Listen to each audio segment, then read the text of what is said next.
Bon, bien, il est midi. Alors, je crois qu'on peut commencer. Tout le monde, on a peut-être des gens qui vont se joindre à nous encore un peu plus tard. D'abord, bonjour. Bonjour à tout le monde. Je suis vraiment heureuse de vous accueillir aujourd'hui au webinaire Personnel de recherche, faire valoir sa contribution. Je m'appelle Mélanie Saint-Hilaire. Je suis la communicatrice de la FPPU, la Fédération du personnel professionnel des universités et de la recherche. Ce que je voudrais vous dire dans l'entrée de jeu, c'est qu'environ la moitié des membres de notre fédération sont actifs dans le domaine de la recherche. Donc, on s'intéresse beaucoup à eux et à elles. On s'intéresse à leurs conditions d'emploi, on s'intéresse à leur réalisation professionnelle aussi. Et c'est la raison pour laquelle je vous parle aujourd'hui. La FPPU commandite les prix d'excellence des professionnels et professionnelles de recherche. C'est un concours qui existe depuis 2016 déjà. Il est géré par les fonds de recherche du Québec avec beaucoup de rigueur. Nous, on n'intervient pas à cette étape-là des choses. Les fonds de recherche constituent les jurys, sélectionnent les personnes lauréates. Pour notre part, à la FPPU, on est des amoureux du concours. On l'aime beaucoup, on veut que les gens y participent, alors on mène des campagnes de promotion pour assurer le succès de cette initiative qui nous tient à cœur. Alors, ça sert à quoi de participer au prix des pros? Le petit nom que je leur ai donné. Est-ce que c'est une bonne idée de faire valoir sa contribution personnelle à une équipe scientifique? Et si oui, comment on fait ça sur le sens du monde? Alors, restez avec nous. Nos invités ont des réponses pour vous. Avant de commencer, quelques mots sur le déroulement de la rencontre. On va faire les présentations, environ une dizaine de minutes. On va tenir une table ronde d'une trentaine de minutes.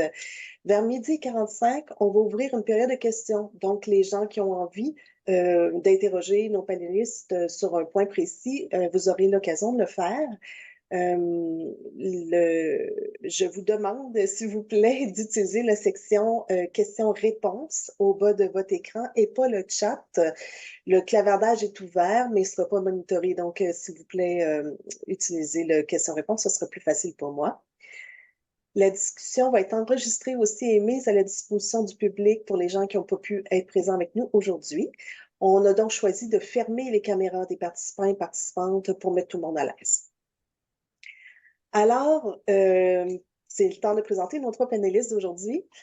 Alors, ils travaillent dans des disciplines totalement différentes, dans des établissements différents, dans des villes différentes, mais ils ont une chose en commun, c'est d'avoir remporté un prix d'excellence des professionnels de recherche. Je vais les inviter à se présenter eux-mêmes dans les prochaines minutes, mais d'abord, Maude Boutet, René Maltais, Olivier Robin, bonjour! Bonjour. Bonjour. Bonjour. Je vous remercie de sacrifier votre lunch au profit du partage de vos connaissances avec le grand public. C'est très apprécié.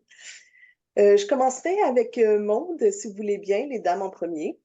Alors, Maude est auxiliaire de recherche à la chaire de recherche du Canada en intervention précoce à l'Université du Québec à Trois-Rivières. Elle travaille donc avec les tout-petits ou les gens qui travaillent avec les tout-petits.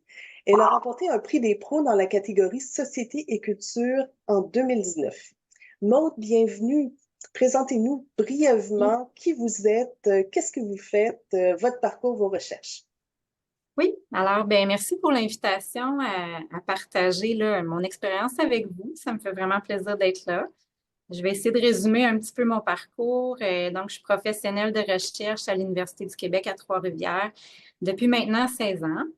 Depuis le début de mon parcours, je travaille dans le cadre de projets, comme le dit Mélanie, en intervention précoce auprès des tout-petits, mais avec une considération particulière pour ceux qui ont des besoins particuliers. Donc, pour la professeure Carmen Dionne, depuis le début, là, qui est professeure au département de psychoéducation, Carmen a une chaire UNESCO Petite enfance et intervention précoce inclusive dans laquelle je suis impliquée depuis maintenant 2016, qui compte 11 chercheurs internationaux provenant de 7 pays. Donc, c'est là où j'en suis. Alors, au fil des années, puis aussi de subvention en subvention, j'ai été assez privilégiée. Les opportunités ont été très nombreuses pour moi là, de parfaire mes habiletés en recherche, mais aussi de parfaire mes habiletés vraiment dans mon domaine au niveau de l'intervention précoce.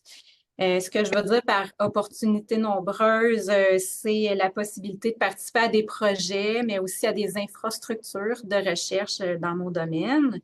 Donc, j'ai pu connaître des programmes provinciaux, fédéraux et institutionnels, avec aussi des projets là, avec des visées différentes. Donc, parfois, c'était le transfert et la valorisation des connaissances. Parfois, c'était vraiment du soutien à des réseaux de chercheurs et d'étudiants ou encore là, la recherche qui se fait en partenariat. Mais mon histoire a vraiment commencé là, avec la coordination. Quand j'ai fini ma maîtrise, j'ai commencé avec la coordination d'un premier projet de 3 ans. J'étais alors toute excitée. Et là, c'était dans le cadre du programme Action concertée des fonds de recherche du Québec, Société Culture, justement. Et c'est vraiment à ce moment-là que j'ai appris qu'il y avait des programmes de subvention qui s'intéressaient plus spécifiquement à encourager les recherches en partenariat dès la conception des projets. Ça, c'était nouveau pour moi. Mais sans le savoir, cette approche-là qui était incontournable pour Carmen Dionne et son équipe, ça allait vraiment teinter tout le reste de mon parcours, mais aussi me garder très animée parce que les enfants, les intervenants, les milieux de garde, les centres de réadaptation, c'était sur une base régulière. Donc, on avait besoin d'eux pour générer les savoirs et c'est ce que j'aimais vraiment beaucoup.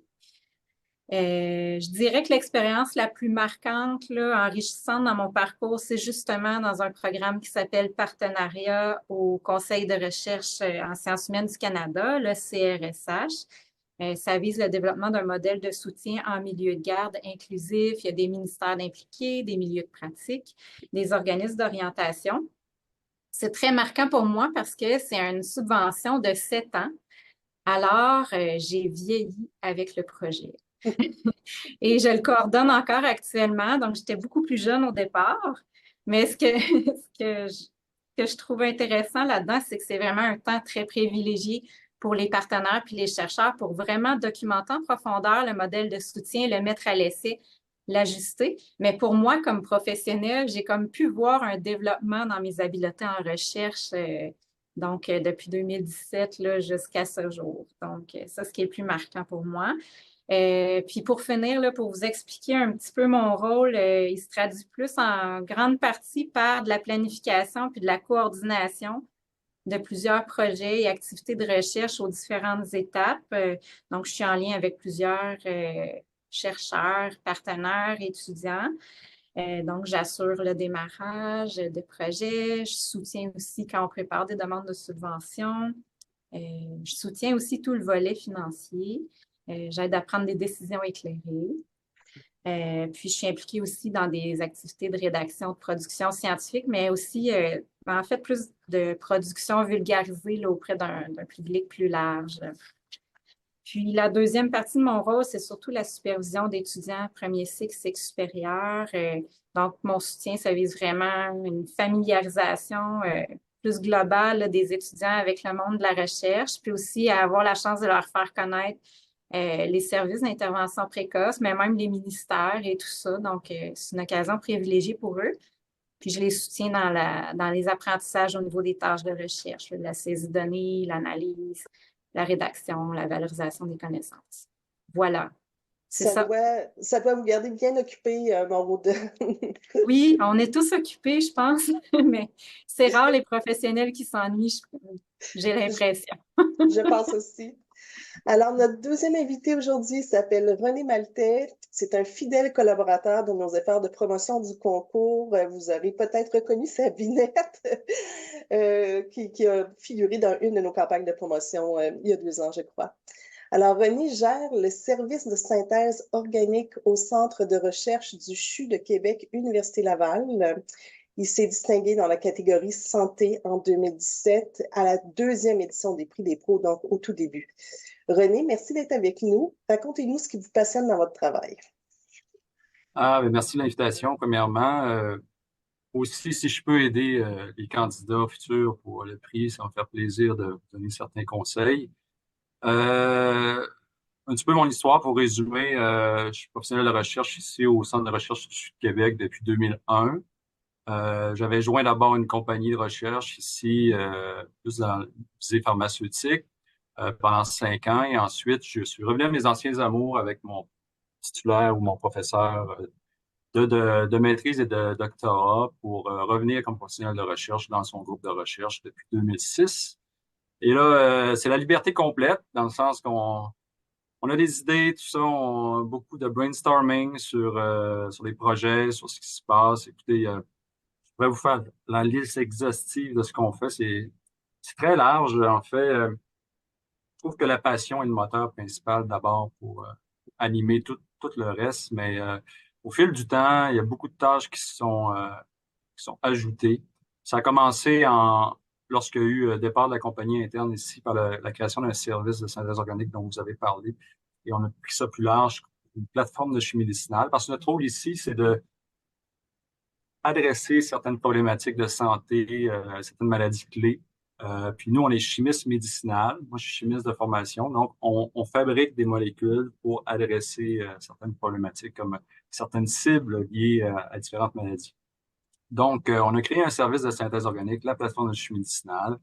Ça, c'est un volet de ce que je fais. Je suis également professionnel de recherche pour un professeur, ici, professeur Donald Poirier, à la faculté de médecine. Donc, ça implique la prise de gestion de contrats externes pour des chercheurs ou des compagnies pour le service de synthèse organique. On en a révisé plus de 300 au fil des années. On en a réalisé plus de 80. On a une équipe de 3 personnes affectées à cette division-là, dont je gère. Et ça implique également la rédaction de demandes de subventions pour différents concours. La participation également à la demande, la rédaction évidente d'articles scientifiques. On sait que c'est le moteur du rendement des chercheurs, c'est un critère d'évaluation important dans les rendements des équipes de recherche. Donc, c'est vraiment important de rayonner avec l'équipe au niveau des publications, des participations à des congrès évidents, rédaction de brevets également. Nous, je suis inventeur ou co-inventeur de 11 brevets. Donc, ça a amené à différentes technologies qui ont pu être poussées plus loin. Comme un de nos succès, c'est un inhibiteur pour une enzyme clé des estrogènes pour l'endométriose. Donc, on a réussi à faire un partenariat avec une grosse pharma espagnole récemment. Et le produit chemine jusqu'à la phase 1 qui devrait débuter bientôt. Donc, ça, c'est un gros succès où on est parti de zéro et on a amené ça à la phase clinique. Un autre succès, c'est un anticancéreux dans lequel on pousse. On a créé une compagnie récemment, donc je vais être le directeur scientifique. Donc, vous allez en entendre parler publiquement également. Donc, ça, c'est très prometteur. Un produit qu'on a développé depuis une douzaine d'années. Donc, on cherche maintenant à atteindre les phases cliniques avec tout ce que ça implique de progression de compagnie. Un autre projet sur la résolution de l'inflammation avec plusieurs chercheurs, dont le professeur André Marette, ici à l'INSPQ, pas l'INSPQ, ICPQ, pour tout ce qui est diabète, maladie cardio-métabolique, tous les programmes des résolutions de l'inflammation. Donc, un gros projet également qui a attiré un partenariat. Donc, vous voyez tout ça en parallèle de également charge de cours et tout. Donc, faut qu'il y ait de la passion là-dedans. Sinon, la charge de travail est trop grande pour dire, moi, je viens juste puncher à la job puis je m'en vais à 5 heures. Si c'est ça, moi, j'irais faire autre chose. D'ailleurs, je sais pas qu'est-ce que je fais, franchement, parce que je vois pas qu'est-ce qui pourrait m'animer autant. Je serais très triste de perdre mon lien à la recherche. J'aimerais pas prendre ma retraite. Je me trouve encore trop jeune, beaucoup trop jeune. Fait que, ça fait un peu le tour là, pour être bref. Là, il faut être passionné, puis faut aller à gauche et à droite. Faut pas avoir peur de décloisonner ce qu'on fait, aller vers des choses qu'on est moins confortable au départ, puis on apprend beaucoup à travers tout ça. Je pense pas que vous allez être remplacé demain matin, René, avec tout ce que avec Ben, tout tu ce que peux me vous avez remplacer, fait. c'est le manque de fonds, hein. Ça, c'est un combat Ah perpétuel oui. qui est fou. Les taux de succès sont très, très bas. Il faut faire 9 à 10 demandes par année de subvention pour espérer en avoir une ou deux maximum. Donc, c'est un combat perpétuel. Puis, finalement, la précarité est un gros problème au niveau des professionnels de recherche au Québec. Ça, c'est un problème qui doit être adressé d'une façon ou d'une autre éventuellement parce qu'on perd potentiellement de l'expertise. C'est pas La une question façon du... rentable de faire la Ouais. recherche. Il y a un problème dans le Comment? financement de la recherche actuellement, puis j'espère qu'on aura l'occasion de revenir à ce sujet-là Ouais. en fin de notre webinaire, mais c'est un sujet fondamental et très intéressant. Olivier Robin, troisième chevalier de notre table ronde ce midi. C'est un ancien professionnel de recherche spécialisé en acoustique et vibration à l'Université de Sherbrooke. Je dis ancien parce que Olivier a réussi un exploit assez rare qui est le passage au professorat. C'est pas banal, ça arrive, mais ça arrive pas si souvent quand même. Il est aujourd'hui professeur adjoint en génie mécanique. Olivier est aussi un passionné de bande dessinée. Il en a scénarisé 2, dont la dernière, Le Valige des Inamos, a paru l'an dernier, en 2023. C'est pour tout ça et plus qu'il a reçu un prix des pros dans la catégorie Nature et technologie en 2021. Olivier, bienvenue. Merci. Bah oui, alors moi j'ai une place un peu ambiguë parce que oui, je suis ancien professionnel de recherche, mais je vais résumer rapidement ce que je fais et ce que je suis. Et j'ai coutume de commencer toujours de la même manière. Je m'appelle Olivier Robin, j'ai 45 ans et ça fait 25 ans que je fais de l'acoustique. Et pourquoi ça fait 25 ans que je fais de l'acoustique? Bah là, je suis bien d'accord avec René parce qu'un jour, j'ai mis le doigt dans un truc qui est une passion et qui ne me lâche pas depuis. Et ça, je suis bien d'accord avec ce que tu as dit, René, si on peut se tutoyer, c'est absolument fondamental. S'il n'y a pas ça derrière pour donner du gaz, donner l'énergie face à tout, effectivement, ça sert à rien. Donc ça, c'est important. Ouais, qu'est-ce que j'ai fait dans ces années-là? Bon, moi, j'ai fait une technique en France, j'ai fait une maîtrise en France, j'ai été ingénieur 3 ans en France, puis je suis venu faire ma thèse de doctorat à Sherbrooke en 2010, complété en 2013, 1 an de post-doctorat, presque 7 ans comme professionnel de recherche au sein de mon groupe de recherche, et finalement, effectivement, l'obtention d'un poste de professeur, ce qui n'est pas chose triviale à obtenir. Qu'est-ce que j'ai fait, moi, surtout en tant que professionnel de recherche? Bah, j'ai fait à peu près les mêmes choses que mes 2 collègues. J'ai encadré, co-encadré beaucoup de gens. J'ai aidé à mettre en place. J'ai soutenu énormément. En fait, j'ai soutenu beaucoup la recherche. On s'en rend compte de manière opérationnelle. C'est-à-dire, je m'en rends encore plus compte maintenant que je suis professeur. Ça prend des gens qui sont présents. Ça prend des gens qui sont présents, qui sont proches des jeunes, entre guillemets, qui sont là pour les aider, les soutenir.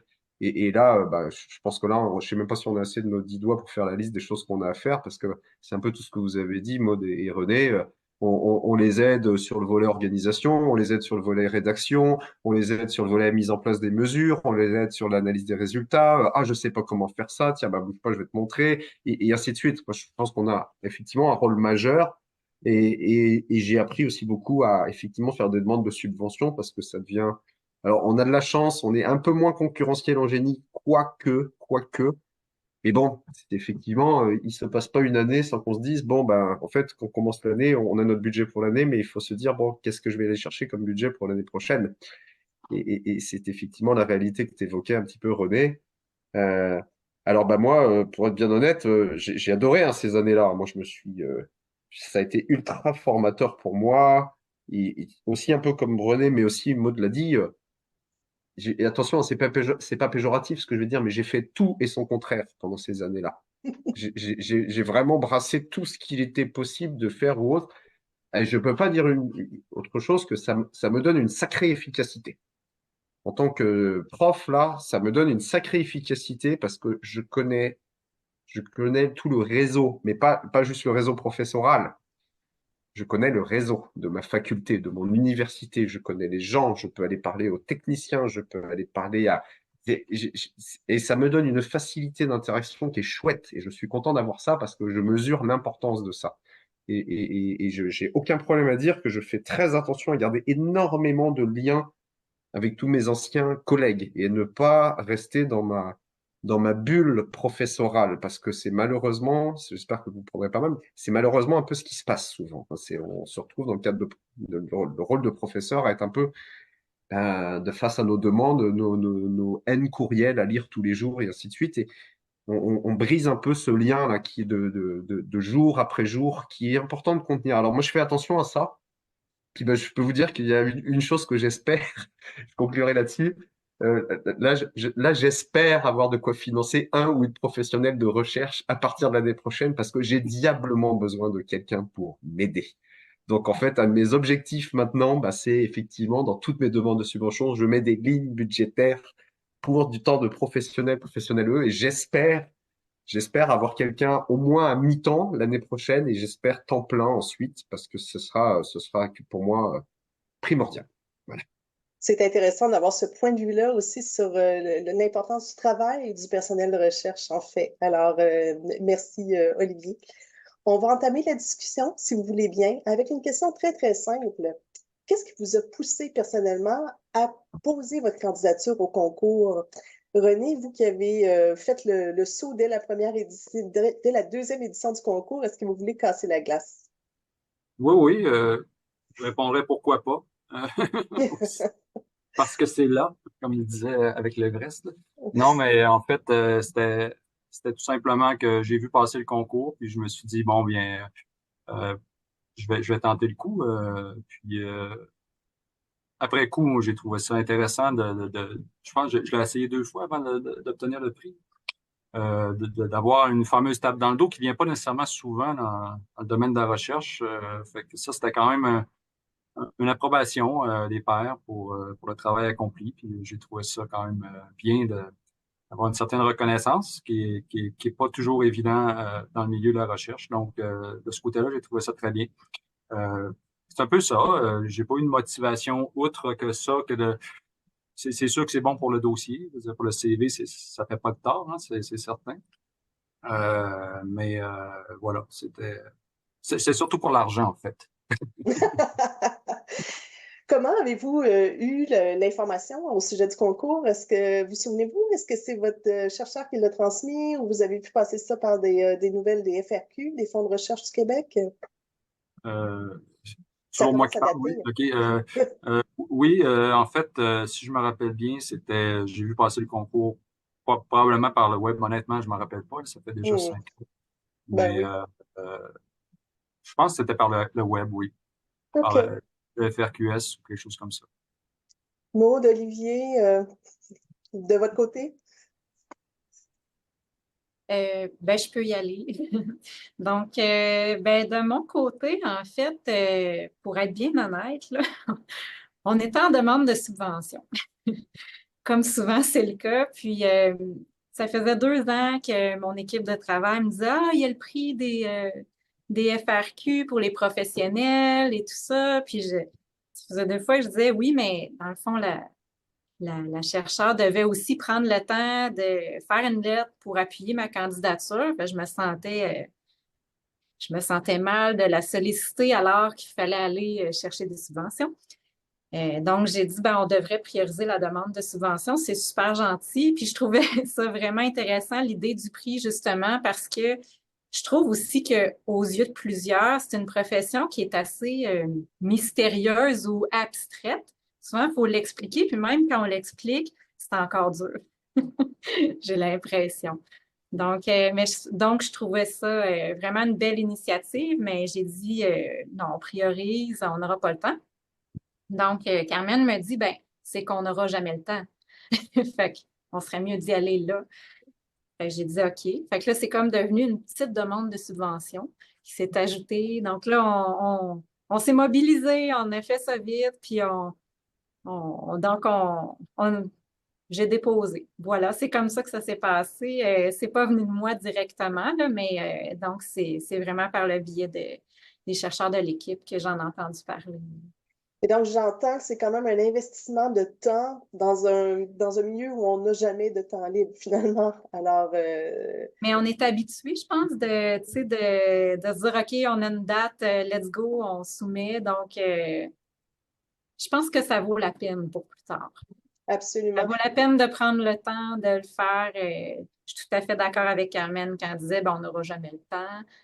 Euh, pour eux Oui. aussi, ils sont très occupés autant que nous, là, donc, Et voilà. je pense que vous avez raison, Maude, quand vous dites que les gens connaissent pas le travail de professionnel de recherche. Moi, je pense que les jeunes, par exemple, qui poussent en sciences, la relève, pensent devenir chercheurs probablement, tu sais, ils commencent leurs études comme ça, mais il y a une variété d'emplois en recherche, en fait, qui aboutissent pas au statut, en fait, de professeur, chercheur, directeur d'une petite PME à l'intérieur d'une université qui finance des gros projets, là. Alors, c'est intéressant. Le concours a ça d'intéressant aussi. Il vulgarise un peu ce que vous faites au quotidien. Olivier, de votre côté, vous? Alors c'est dur, c'est un peu dur de se rappeler là, mais je pense que déjà je l'avais vu passer parce que je pense que comme mes collègues, on scrute, hein, on est très bon pour scruter les demandes de subventions qui existent, on voit les trucs passer dans les courriels. Il y a un collègue, je pense, de l'université de Sherbrooke qui avait obtenu le prix en 2018 ou 2019, je crois, Olivier Goron. Donc ça, j'avais vu ça passer, c'était resté dans ma tête. Et puis, et puis effectivement, bon, bah oui, ça rajoute une couche de travail, soyons honnêtes, mais bah, il y a deux choses qui me viennent en fait. D'une part, moi, c'est ce que je dis toujours à mes étudiantes et mes étudiants, c'est bah, pourquoi t'essaierais pas? Pourquoi t'essaierais pas? Tiens, moi de base, et- il faut toujours saisir sa chance. Quand il y a une opportunité, il faut y aller. Moi, je pense. C'est, c'est un peu un leitmotiv pour moi, mais je crois qu'on sait parce qu'on sait jamais. Déjà, on sait jamais. Puis deux, peut-être, j'ai entendu le mot là, de René, ouais, la reconnaissance. Je crois que certainement, il y a ça qui est un peu derrière. Effectivement, faire reconnaître que notre engagement, qui est pas toujours visible, peut-être parce qu'il est justement très transversal, et attention, c'est pas un mot négatif, mais il est dilué. Parce qu'on doit s'adresser à plein de choses, à plein de gens, à plein de trucs. Donc, c'est difficile de voir la masse de travail que l'on réalise en tant que professionnel ou professionnel. Parce qu'en fait, ben, on doit passer d'un truc à l'autre, et puis on fait toujours, on est un peu des petits poussets là qui vont de chaque chose en chaque chose. Et donc, bah, peut-être ceci fait que c'est pas toujours, on se rend pas compte de tout ce qu'on fait. Et comme le dit en plus René, effectivement, quand on est passionné, ben, on n'est pas trop en train de regarder nos heures. Enfin, on n'est pas à la minute près. Donc, tu sais, s'il y a un truc, c'est comme, ah, attends, c'est bien, attends, je vais t'aider, là, ça a l'air cool. Et on fait un peu tout ça par engagement, par passion. Et oui, malheureusement, on peut le dire, la reconnaissance n'est peut-être pas toujours là. Toujours là. Donc je pense, pour ça. Effectivement, ça met du baume au cœur et ça fait du bien de voir passer dans les nouvelles. Tiens, c'est quand la faculté te dit, tiens, telle personne a obtenu tel prix. Bon, bah écoute, c'est que ça devrait pas être trop mal ce que j'ai fait. Oui, c'est toujours intéressant de se faire, en fait, d'être reconnu un peu par des pairs. C'est un peu ça, Hmm. l'idée derrière. Est-ce que votre victoire a changé quelque chose dans votre carrière? Diriez-vous ça? Bah, je vais essayer de dire la balle au bon. Je sais pas. Pour être tout à fait honnête, je ne sais pas. Euh, je suis rentré en poste, étonnamment, pas tellement longtemps après avoir eu ce prix. Je, En je suis 2021, incapable de hein? savoir si ça a joué. Je le sais pas. Et à la limite, je veux presque pas le savoir parce que ça deviendrait. Enfin, ça marche pas là. Il y a un aspect confidentialité qu'on peut pas briser. Moi, je sais que c'est surtout moi que ça a dynamisé. Et puis, effectivement, sur le CV, ça donne de la crédibilité, peut-être aussi. Ça donne de la crédibilité sur le CV. Tu te dis, bon, même si c'est quelqu'un qui participe à une demande, bon, bah, quand chacun dans la demande coche des petites cases comme ça, ah oui, quand même, il ou elle a eu un prix. Ah bon, d'accord. Donc, je pense que ça a changé, c'est ça. Euh, Là, je vais peut-être un peu trop élargir, mais allez-y, les collègues. Mais bon, moi, maintenant, ce que j'aimerais. Vas-y, parce que c'est un autre sujet que je veux aborder, donc je veux pas mélanger les choses. Allez-y, Maud, D'accord. René. Maude ou René? Vas-y, mon. D'accord. Ben, d'un point de vue personnel, ça m'a quand même donné un petit peu de confiance, je devrais dire, parce qu'au départ, je m'étais pas tant questionnée sur l'ampleur ou, tu sais, ça va vite, puis on, on veut supporter notre équipe, on est là, on se donne.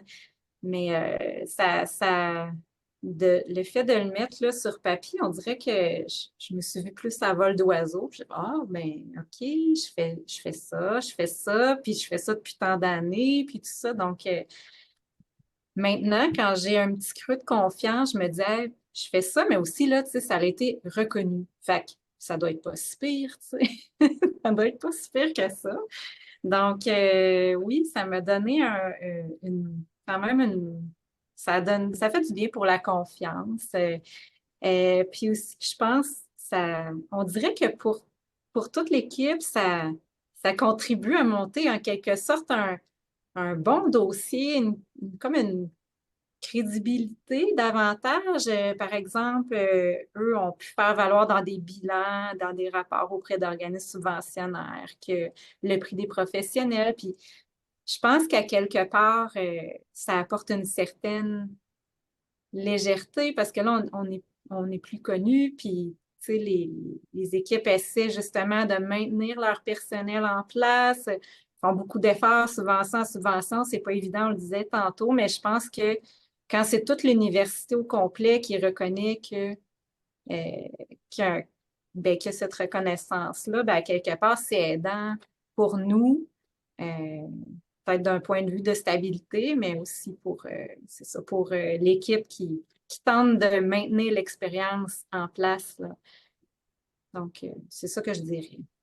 Vous, Maude, vous avez eu un petit gain en stabilité d'emploi, je pense. C'est difficile. Oui. Le monde des professionnels de recherche, ce sont des gens sous octroi, donc qui sont reconduits en fait de contrat en contrat très souvent. Mais il y a quand même des mécanismes qui permettent de gagner un petit brin de stabilité qu'on essaie de mettre en place dans les universités. C'est votre cas?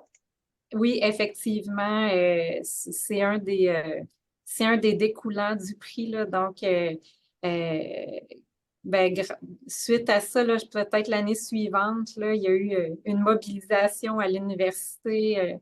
Puis, j'ai effectivement gagné en stabilité je suis pérennisée. Donc, non, c'est vraiment, voilà. Félicitations. René? Bravo. Bravo. Pérenniser, moi, c'est un mot que je ne connais pas ici. Super. Régulariser, Je vais prendre contact pour savoir la recette, comment tu t'y es pris. je pense que c'est Mais un je dirais, travail dans le d'équipe. sens d'Olivier et de Maud, ils ont soulevé des très bons points. Euh, Moi, je dirais qu'on le sait pas. Parce que Olivier dit, on le sait pas exactement, parce que souvent, ça se décide, j'allais dire, dans les demandes de subvention, par exemple, je vous jure que des fois, ça se décide à la deuxième virgule près au niveau de la note, savoir qui va avoir la demande ou qui l'aura pas, la demande de fonds. Alors, si dans l'équipe, il y a des gens qui sont reconnus comme très compétents, ça peut pas nuire. Donc, ça fait partie d'un continuum, ça fait partie d'un tout qui peut faire que la candidature d'une équipe de recherche peut être mieux vue qu'une autre. Parce que ça joue sur des détails rendus à ce niveau-là d'évaluation par les comités de pairs. Donc, je dirais peut-être que ça, mais on le sait jamais. C'est jamais dit comme tel. Ah ben, moi j'ai vu que cette équipe-là était. Bon, on le saura pas comme tel, mais euh, c'est quelque chose qui peut jouer, j'en suis certain. Ce que ça m'a apporté personnellement aussi, il y avait eu comme une très sympathique ici, il avait organisé comme une soirée pour souligner le prix.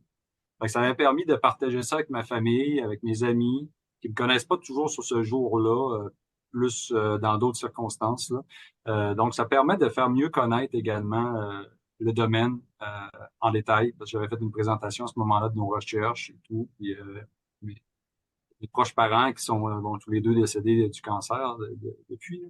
Mais ça l'a ajouté, disons, à l'expérience de pouvoir partager ça avec ses proches.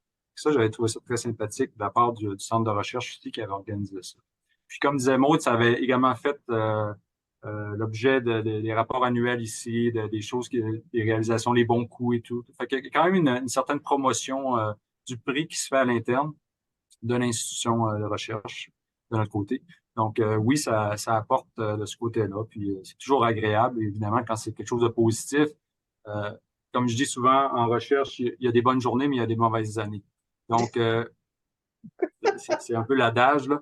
Donc, les bonnes journées, on les prend, puis les mauvaises, on essaie de les oublier. Donc, ça fait partie des bonnes journées lorsqu'on a un genre de prix comme ça. Wow, des bonnes journées, mais des mauvaises années, ça donne très envie de s'engager dans une Ouais, carrière de professionnel de recherche. c'est pas faux.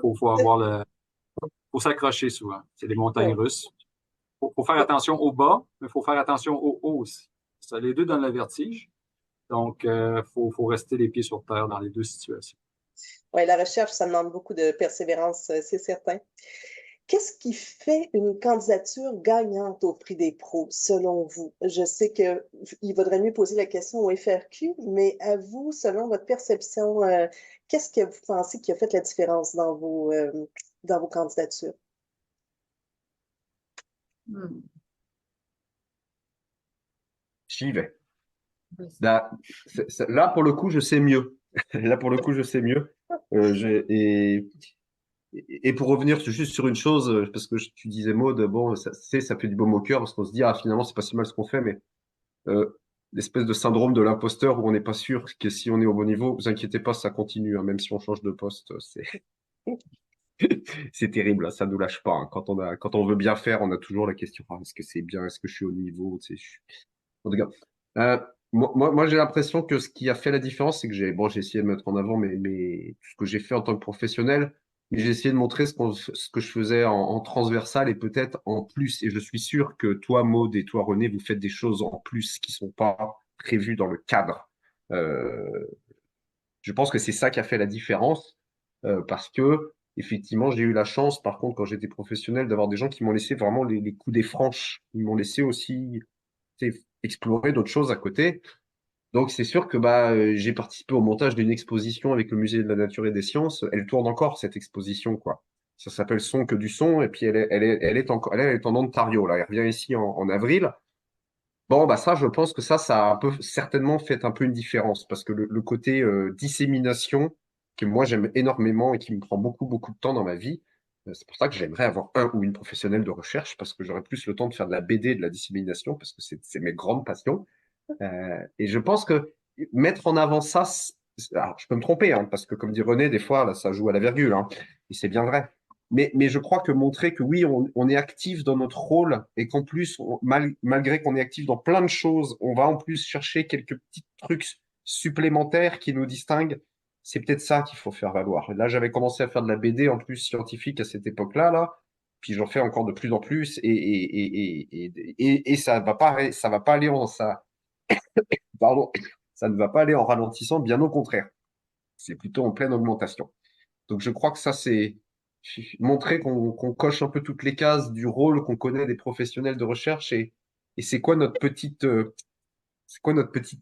saveur, notre originalité? Qu'est-ce qui nous distingue un petit peu par rapport aux autres?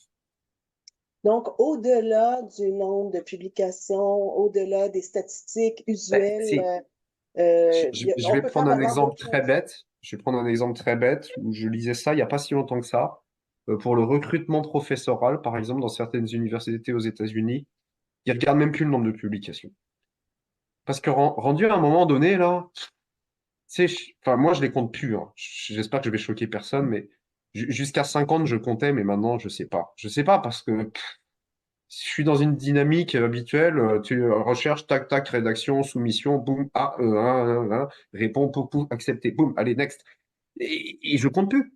Et dans les universités, plusieurs universités maintenant demandent plutôt quelles sont vos contributions autres que de la production scientifique. Et il y a des gens qui commencent leur CV par dire je dirige une émission de vulgarisation scientifique, c'est vraiment, ils commencent à sélectionner les gens par d'autres critères que la seule excellence de recherche parce que quelque part, à un certain moment, tout le monde a le niveau. Tout le monde a Mhm, le niveau. Après, mhm. qu'est-ce que vous êtes capable de me donner pour montrer que vous êtes capable de vous distinguer sur d'autres plans? Donc, je pense que ça, c'est un indicateur important. OK, intéressant. Donc, tenir compte de ses projets et de son identité, en fait, Hum, comme chercheur, hum, identité ouais, personnelle. ouais. René, Monde, avez-vous des- Ben, moi, ça va vraiment dans le même sens qu'Olivier. Ce que je dirais, c'est un peu donner comme une couleur à la candidature parce que c'est vrai que, ben, disons, un bilan uniquement quantitatif, c'est intéressant, là, c'est pas à évacuer. Mais au-delà de ça, tu sais, miser sur, ben, qu'est-ce qu'il y avait de particulier, c'était quoi la complexité. Il y a sûrement eu des retombées découlant de la réalisation. Donc, j'irais vraiment pas juste dans les chiffres, là, parce que ben, c'est un chiffre. Ça dit pas tout, donc ça rejoint vraiment ce que tu dis. Puis aussi, c'est ça, trouver vraiment, trouver une couleur. Moi, je trouve qu'en société culture, j'ai trouvé ça un petit peu difficile. Tu sais, je me dis, OK, j'ai pas fait une grande découverte scientifique. Tu sais, j'essayais de voir, mais tu sais, il y a de la pertinence c'est l'apport pour l'intervention, etc. Donc, puis je me suis dit, ah, ben là, ma couleur à moi, c'est quoi finalement? Tu sais, j'essayais, je me disais, ben, il n'y a rien qui est hyper flagrant que je pourrais mettre en évidence, mais finalement, je me suis rendu compte que ma couleur, ben, c'était les recherches en partenariat, la proximité de notre université avec les milieux. Donc, c'est ça un petit peu qu'on pouvait voir comme en trame de fond, là, le filon conducteur de ma candidature. Puis là, je me suis dit, ah, ça y est, c'est ça, moi, ça va être moins plate. Parce que ça reste que c'est un texte qui dit, mais j'ai essayé de l'animer un peu en disant, ben ça, c'est la couleur que j'y apporterais. Fait que, faut avoir confiance. On peut. Je pense qu'il y a beaucoup de professionnels de recherche qui se disent, je peux pas poser ma candidature à ça, j'ai rien fait. Et ou pas j'ai rien fait, ils travaillent au quotidien, ils le savent bien. Mais il y a une ancienne lauréate qui m'avait dit, en montant mon dossier pour le prix, j'ai réalisé tout ce que j'avais fait dans les dernières années. Et ce bilan de carrière-là a un intérêt en soi parce que les années passent vite et on ne garde pas trace de tout ce qu'on accomplit au fil des ans. René, qu'est-ce que vous en pensez? Oui, tout ce que vous avez dit est important, c'est-à-dire la petite chose qu'on a fait de plus potentiellement. Ça dépend du comité également. Je crois qu'il y avait 4 critères d'évaluation dans le concours, si je me rappelle bien. C'est sûr que, bon, moi, je suis très cartésien, hein, donc moi, je vais avec les chiffres. Donc, je pense ça un petit peu comme si j'avais recruté quelqu'un ici. Je regarde le CV, puis moi, je vais y aller beaucoup avec les chiffres, voir qu'est-ce qu'il a réalisé comme performance, en quoi il est publié, quel facteur d'impact il est publié. C'est plate, mais c'est un gage de succès, c'est un gage de crédibilité également. Mais au-delà de ça, c'est important aussi le côté humain, parce que les gens ont pu aller chercher ailleurs que ça. Fait que je pense qu'il y a une base vraiment importante au niveau performance, puis qu'est-ce qu'on a réalisé. Ça, c'est parce qu'à qualité égale, moi, je trouverais ça injuste que quelqu'un qui est, disons, très extraverti gagne le concours versus quelqu'un qui se vend un peu moins bien et qui a fait des grandes réalisations. Moi, je trouve que c'est important de dire à qualité égale, qu'est-ce qui te différencie, mais il faut quand même qu'il y ait une base de performance dans ce qui a été réalisé, je crois. Je pense que c'est le cas de probablement tous les candidats qui ont gagné le prix. Mais au-delà de ça, je suis d'accord avec mes deux collègues qu'effectivement, c'est très important de faire ressortir les intérêts qui nous ont amenés plus loin que, euh, que simplement faire ce qu'on devait faire. Parce que c'est souvent ce qui va apporter un projet à aller plus loin. C'est, c'est, c'est pas ce qu'on pense au départ. Ça peut être un facteur humain, ça peut être quelque chose qu'on a découvert qui était pas dans le cadre initial de la recherche. Donc, pour pouvoir faire valoir ce côté-là, qu'est-ce qu'on, nous, on a apporté comme créativité au projet? Amener ça une case plus loin donc, dans la candidature, faire ressortir ces aspects-là, mais également, c'est très important aussi de quantifier, moi, je pense, ce qu'on a réalisé, parce que c'est l'exercice de faire le bilan, comme vous dites, Mélanie, est important. Des fois, on oublie ce qu'on a fait dans le passé, ça fait trop longtemps, mais l'exercice de préparer la candidature nous permet justement de faire un certain bilan de ce qu'on a réalisé, puis de le mettre en valeur dans le concours. Et c'est important aussi d'y aller selon, parce que c'est un concours, hein, je veux dire, moi, je me mets à la place des évaluateurs, ils vont évaluer les 4 différents, je crois que c'est 4 critères. Donc, c'est sûr, s'il y a une case que vous remplissez pas, bien, partez désavantagé par rapport aux autres candidats. Donc, c'est important peut-être d'aller chercher des choses dans votre candidature qui vont meubler ces cases-là. Là. Comme la formation d'étudiants, c'est quelque chose de très important. Peut-être plus s'impliquer pour le prochain ou deuxième concours. Si vous voyez ça comme quelque chose de compétitif comme concours, sinon, moi, je le voyais pas comme ça à ce moment-là, parce que ça venait de commencer le concours. Donc, j'ai simplement mis ma candidature comme elle était, mais éventuellement, si quelqu'un peut, après 2 ou 3 fois, améliorer quelque chose, c'est sûr que le comité va en prendre compte, j'imagine. Donc, ça dépend comment on voit ça, là. Soit au niveau très cartésien, je joue mes cartes, puis j'essaie de promouvoir ma candidature pour décrocher le prix, ou simplement, regarde, je fais bon enfant, Puis ça donnera ce que ça donnera. Ça dépend des gens. Ça dépend des évaluateurs aussi. Oui, ça, on ne le saura jamais à l'avance parce qu'on n'a pas l'identité des jurys naturellement. Mais c'est très intéressant. Alors, pour les gens dans l'assistance, aujourd'hui, vous avez plusieurs approches que vous pouvez employer pour monter votre propre candidature. On espère que vous allez le faire. C'est déjà, j'ai des tonnes de questions encore à poser, mais on va passer à la période de questions parce que je voudrais pas flouer les gens qui sont venus nous entendre aujourd'hui. Est-ce que quelqu'un a envie de poser une question, une interrogation à l'adresse de Maude, de René ou d'Olivier? Sinon, moi, j'ai d'autres questions pour vous.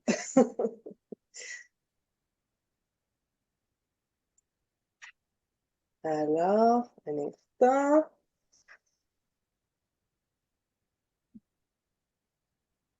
Semble pas. J'ai Il y en pas a autant. une qui a Ah, popé dans le Q&A. oui, effectivement. Ça peut prendre combien de temps pour monter un bon dossier de candidature? Ah ah, c'est une maudite bonne question. 20 ans.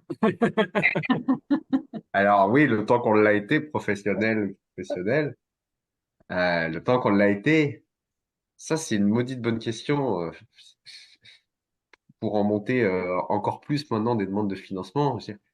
Il faut vraiment à un moment se dire, enfin, c'est le temps qu'on veut bien y mettre. Voilà, la vraie réponse, elle est là déjà.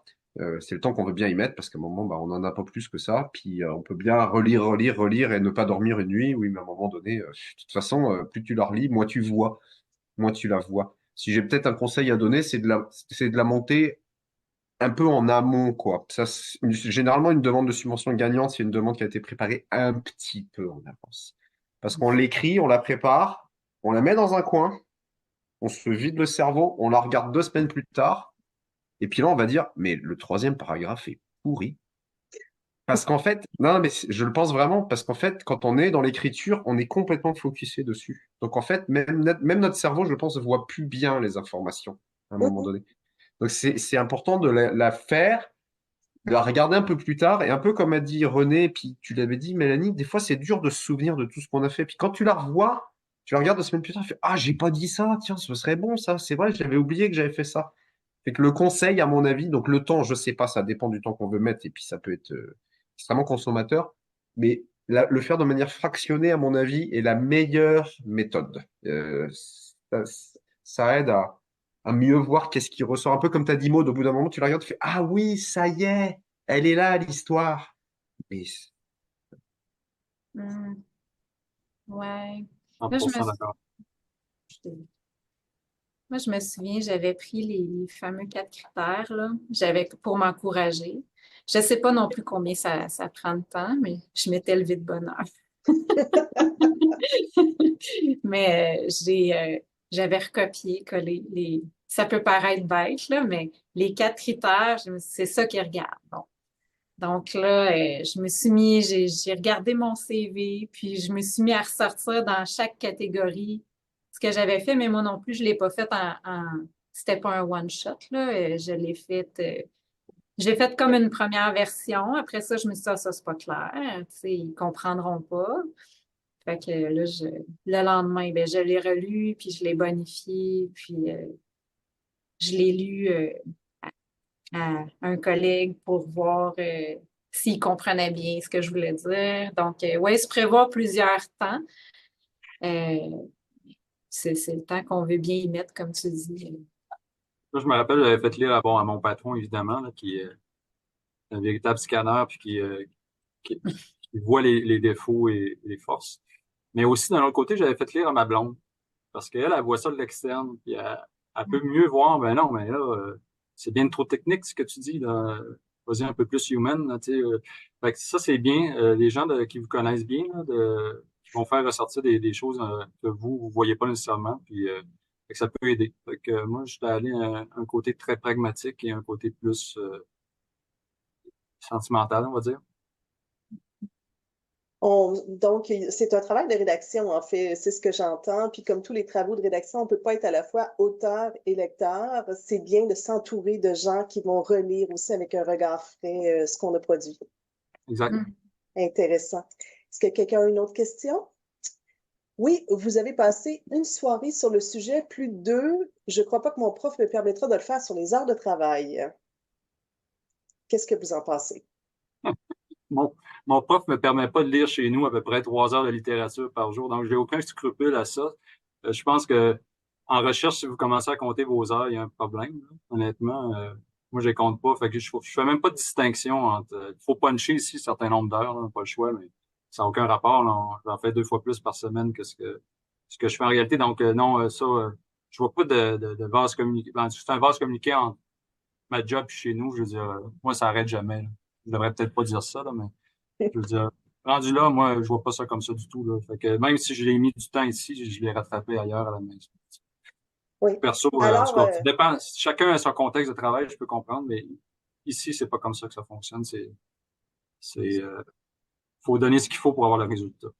Alors, je profite de l'occasion pour dire que la FPPU n'endosse pas du tout ses propos en fait de Non, mais fédération oui, ça, c'est une syndicale. affaire. Cloisonner la recherche, j'ai de la misère avec ça, là. Oui, je comprends l'objectif de la fédération, mais moi, je suis un chercheur, OK? Fait que j'ai pas de limite.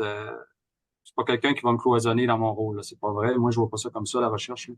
Mais Mais tous les je comprends les professionnels, nécessités là, pour tout ça, là, mais c'est à titre personnel que je dis ça. absolument. Mais les professionnels sont, et ça paraît dans toutes les études qu'on fait, les sondages informels, les études aussi d'engagement. Ce sont des gens profondément engagés. Ils se distinguent vraiment. Les professionnels de niveau universitaire, c'est des spécialistes de leur domaine. Puis, je voudrais bien en trouver qui donnent pas une heure de plus une fois de temps en temps. Je suis pas sûre que ça existe. Ah, puis personne nous oblige, là. On le fait par simple plaisir. Mhm. Ouais. Et puis non, moi, je suis quand même assez d'accord avec ce que vient de dire René. Faut être honnête. Et puis là, enfin, pareil, je peux le faire parce que je peux mettre ma casquette de professeur. Je veux dire, si j'avais, et encore une fois, j'espère bientôt avoir un ou une professionnelle en chair, mais au contraire, je l'encouragerais. Je veux dire, pour moi, ça retombe, ça re- le- que dans la structure à laquelle j'appartiens, on dit, ben, regardez, telle personne travaille là, mais c'est génial. Moi, je ne veux que ça. Au contraire, je comprendrais même pas en quoi ce serait contre-productif. Si, on en revient nos étudiants à gagner des prix pour de présentation de machin. Alors, et pourquoi il n'y en aurait pas pour les professionnels de recherche? Au contraire, c'est extrêmement positif. Donc, il faut prendre ce temps-là. Il faut Exact. prendre ce temps-là. Très bon point. Euh, D'autres questions, messieurs, dames? Sinon, on va conclure tranquillement. Ah, une autre question. Avez-vous des conseils à donner aux pros qui pensent participer au concours? Des conseils autres que ceux qu'on a déjà donnés, c'est-à-dire relire, prendre le temps d'écrire sa candidature, la faire relire à des gens qu'on connaît? D'aller avec pas mal d'aspects. Il m'en vient pas d'autres vraiment perso. Mhm. Ça couvre un peu le sujet. Ouais, Bien, je sais écoutez, plus. je crois qu'on a fait un bon tour. On aurait beaucoup de choses à dire encore. Ce sera peut-être dans un futur webinaire sur le financement de la recherche, par exemple, ou tu sais, comment convaincre les professionnels de recherche de sortir, de se mettre de l'avant, en fait, de mettre leur réalisation en lumière. Mais c'est tout le temps dont on disposait aujourd'hui. On espère que ce webinaire vous aura été utile à ceux qui nous écoutaient. Si nos invités vous ont donné envie de participer au concours cette année, on l'espère, vous avez tous les renseignements sur la page www.fppu.ca/prix-des-pro, PROS. Alors, c'est un peu long, mais allez sur le site fppu.ca et vous allez voir dans les nouvelles, dans la page d'accueil, l'accès au concours. Vous pouvez toujours nous joindre à l'adresse info@fppu.ca. Je remercie beaucoup nos invités pour leur généreuse participation. Vraiment, merci d'avoir été là avec nous aujourd'hui. René, Maude, Olivier, ça a été un plaisir. Je remercie tout le monde de leur présence, puis je vous dis à la prochaine. Merci. Ça me fait plaisir. Bonne journée. Plaisir partagé. Au Et revoir. oui, Au il revoir. faut candidater, saisir les opportunités. Absolument. Ce sera le mot de la fin. Merci Merci. tout le monde. Au revoir. Au revoir.